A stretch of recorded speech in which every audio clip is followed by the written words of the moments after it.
महाराष्ट्र के सोलापुर में बाढ़ बारिश ने मचाई तबाही। भोगावती और नीलकंठ नदियों का जलस्तर बढ़ा। कई इलाके, खेत, घर सब पानी में डूबा। सोलापुर में आई बाढ़ से हालात खराब। एनडीआरएफ ने चलाया रेस्क्यू ऑपरेशन। सैकड़ों नागरिकों को रेस्क्यू कर सुरक्षित जगहों पर भेजा। सोलापुर में बारिश की वजह से कई गांवों का संपर्क टूटा। चांदनी नदी पर बना पुल पानी में बहा। यातायात ठप होने से बढ़ी लोगों की परेशानी।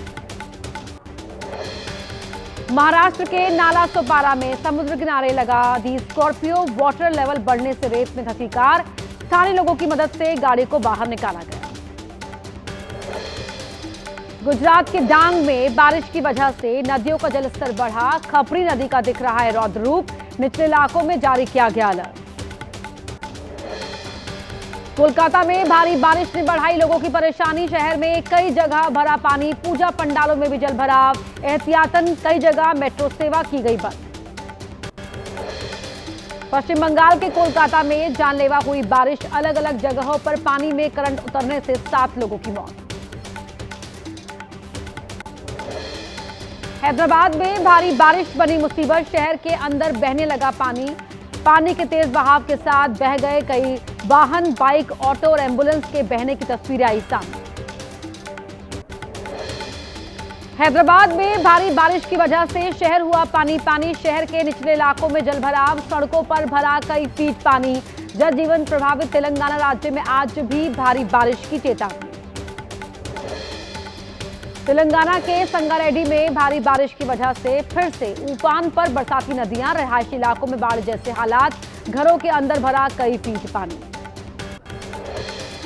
यूपी के लखीमपुर में भारी बारिश की वजह से उफान पर शारदा नदी। देखते देखते नदी में समाया घर। मानसून सीजन के दौरान अब तक करीब 100 घरों के नदी में बहने की सूचना। उत्तराखंड के काशीपुर में अतिक्रमण और उपद्रव करने वालों के खिलाफ प्रशासन का एक्शन। प्रशासन ने चलाया बुलडोजर। भारी संख्या में पुलिस की मौजूदगी में हुई कार्रवाई। यूपी के मुरादाबाद में भी आई लव मोहम्मद विवाद पर बढ़ा हंगामा। बड़ी संख्या में मुस्लिम समुदाय ने निकाला जुलूस। बिना इजाजत किया पैदल मार्च। महाराष्ट्र के छत्रपति संभाजीनगर में मामूली बात पर की फायरिंग। स्कूटर सवार 3 लोगों ने 2 लोगों पर किया फायर। पुलिस ने दर्ज किया केस। यूपी के अलीगढ़ में दर्दनाक सड़क हादसा। नेशनल हाईवे पर कार और ट्रक की टक्कर के बाद लगी जोरदार आग। 4 लोग जिंदा जले। न्यूयॉर्क में जयशंकर और अमेरिकी विदेश मंत्री रूबियो की द्विपक्षीय वार्ता। 50% अमेरिकी टैरिफ लगाए जाने के बाद हुई पहली बैठक। H-1B वीजा और टैरिफ के तनाव के बीच अमेरिकी विदेश मंत्री मार्को रूबियो से मिले एस जयशंकर। दोनों के बीच कई मुद्दों पर हुई बात। यूपी की सीतापुर जेल से रिहा होंगे आजम खान। दोपहर 2 बजे के बाद हो सकती है रिहाई। जेल के बाहर मौजूद समर्थकों को पुलिस ने हटाया। 23 महीने से जेल में थे बंद आजम। यूपी के सीतापुर में पुलिस फोर्स का पहरा। आजम खान की रिहाई को लेकर की गई पुलिसकर्मियों की तैनाती। इलाके में धारा 163 लागू। बिहार यूथ कांग्रेस का आज पटना में प्रदर्शन। सीएम आवास को घेरेंगे यूथ कांग्रेस के कार्यकर्ता। वोट चोरी का मामला और अडानी को 1200 एकड़ जमीन देने का विरोध। सीट बंटवारे से पहले एनडीए में फिर विरोध की आवाज। सिकंदरा सीट पर एलजेपी-आर की दावेदारी पर भड़के जीतन राम मांझी। कहा चिराग पासवान नहीं निभा रहे गठबंधन धर्म।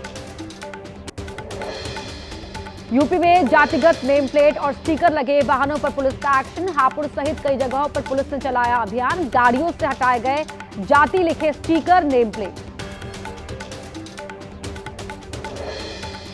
केंद्रीय गृह और सहकारिता मंत्री अमित शाह का आज गुजरात दौरा। गांधीनगर में स्टार्टअप कॉन्क्लेव का करेंगे उद्घाटन। कई दूसरे कार्यक्रमों में भी लेंगे हिस्सा।